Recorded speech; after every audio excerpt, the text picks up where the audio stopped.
और अब बात पाकिस्तान की, जहां पर आतंकवाद को जिस तरीके का समर्थन मिलता है वो अप्रत्याशित है। किस तरीके से आतंकी संगठन को दोबारा उसके पांव पर खड़ा करने की कोशिश की जा रही है। आपको ध्यान होगा कि ऑपरेशन सिंदूर में भारत की सेनाओं ने कई आतंकी ठिकानों को ध्वस्त किया था। अब लश्कर तैयबा को किस तरीके से दोबारा सहारा पाकिस्तान दे रहा है। 2 नवंबर को उसकी लश्कर की एक बड़ी रैली वहां पर आयोजित की जाने वाली है। दरअसल अमेरिका की तरफ से जो शह दिया जा रहा है पाकिस्तान को, और पाकिस्तान के जो मौजूदा हालात हैं उसमें आतंकवाद से जुड़ी इस बड़ी खबर से खबरदार रहना होगा। डोनाल्ड ट्रंप की तारीफों के पुल बांधकर पाकिस्तान पर सिर्फ खैरात ही नहीं बरस रही, बल्कि उसके इरादे भी खतरनाक होते जा रहे हैं। ऑपरेशन सिंदूर में पिटने के बाद पाकिस्तान की सेना ही बौखलाई नहीं, बल्कि उसके आतंकवादी भी भारत से बदला लेने की तैयारियों में जुट चुके हैं। पाकिस्तान को लेकर खबरदार करती बड़ी खबर आतंकवादी संगठन लश्कर तैयबा से जुड़ी है, जिसे लेकर आज तक को पता चला कि आतंक का ये सबसे बड़ा सांप दोबारा फन उठाने में जुट चुका है। ऑपरेशन सिंदूर के बाद पहली बार आतंकवादी संगठन लश्कर तैयबा की पाकिस्तान में खुलेआम सबसे बड़ी रैली होने वाली है।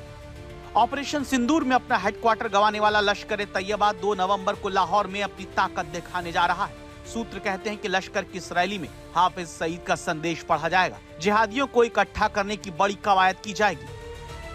लश्कर तैयबा ने लाहौर में होने वाली इस रैली को लेकर एक पोस्टर भी जारी किया, जिसमें पहलगाम हमले के बाद सुर्खियों में आया आतंकी सैफुल्लाह कसूरी की फोटो है।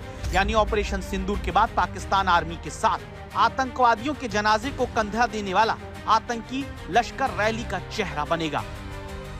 2 नवंबर को लाहौर की मीनार पाकिस्तान में लश्कर की रैली को लेकर लश्कर के टॉप आतंकवादी ने ज्यादा से ज्यादा भीड़ जुटाने की अपील करने वाला वीडियो भी जारी किया है। तो पाकिस्तान की सेना एक बार फिर से लश्कर को दोबारा खड़ा करने में जुट चुकी है।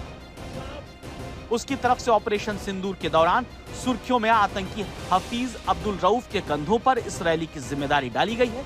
इसके अलावा लश्कर अपनी इस रैली की कमान पहलगाम हमले के मास्टरमाइंड सैफुल्लाह कसूरी को सौंप चुका है। दुनिया की आंखों में धूल झोंकने के लिए लश्कर ने अपनी इस रैली को अपनी पॉलिटिकल विंग PMML यानी पाकिस्तान मरकजी मुस्लिम लीग के बैनर तले बुलाया है।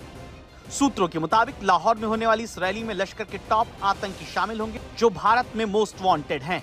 सूत्रों के मुताबिक इस रैली के जरिए लश्कर तैयबा को नए सिरे से जिंदा करना पाकिस्तानी सेना का प्लान है। ऑपरेशन सिंदूर के बाद आतंकी संगठन लश्कर तैयबा पाकिस्तान में एक बड़ी रैली करने जा रहा है। ये रैली लाहौर में खुलेआम 2 नवंबर को होने वाली है। हम आपको बता दें कि ऑपरेशन सिंदूर के दौरान भारतीय सेना ने लाहौर के मुरीदके में लश्कर के हेडक्वार्टर को ध्वस्त कर दिया था। उस हमले में कई आतंकी मारे गए थे।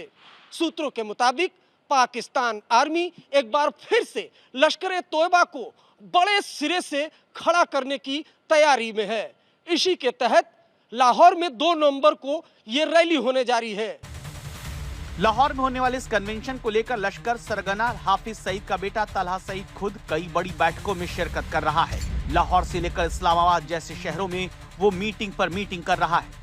ऑपरेशन सिंदूर में जिस तरह से भारत ने मुरीदके में लश्कर के हेडक्वार्टर को ध्वस्त किया, उसके बाद पाकिस्तान की सेना ने लश्कर को मजबूत करने के लिए आतंक का नापाक गठजोड़ बढ़ाना शुरू कर दिया, जिसके तहत ISI ने बलूचिस्तान में लश्कर तैयबा और इस्लामिक स्टेट खुरासान प्रांत के आतंकियों की साझा ट्रेनिंग शुरू कर दी है। बलूचिस्तान में दोनों आतंकी संगठनों के नेताओं की मुलाकात की तस्वीर भी लगातार सामने आ रही है।